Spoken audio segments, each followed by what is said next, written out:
बरसों पहले की बात है। शिवपुर गांव के पास एक घना जंगल था, जहां सूरज ढलते ही कोई जाने की हिम्मत नहीं करता था। गांव वाले कहते थे, उस जंगल में यक्षिणी रहती है। रवि एक घमंडी और निडर युवक था। वह इन बातों पर हंसता था।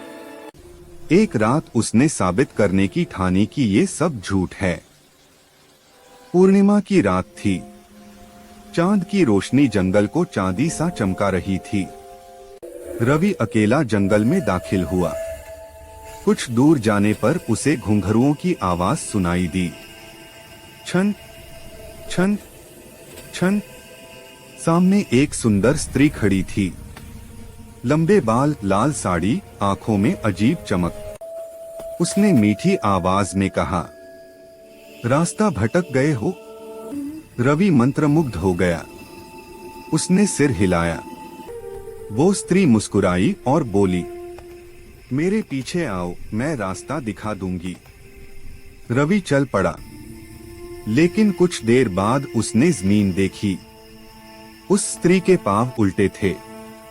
उसके शरीर में सिहरन दौड़ गई। अचानक जंगल में हवा तेज चलने लगी। पेड़ चीखने लगे। वो स्त्री रुक गई। धीरे धीरे मुड़ी। अब उसका चेहरा भयानक था।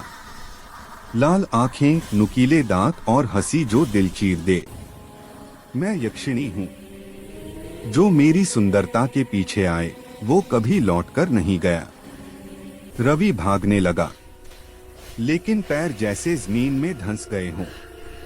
यक्षिणी ने बाल फैलाए और अंधेरा सब कुछ निगल गया।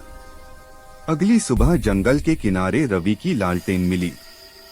उसके पैरों के निशान जंगल में गए, लेकिन लौटकर कभी नहीं आए। आज भी पूर्णिमा की रात उस जंगल से घुंघरुओं की आवाज आती है और कहा जाता है, यक्षिणी अब भी अपने अगले शिकार की तलाश में है।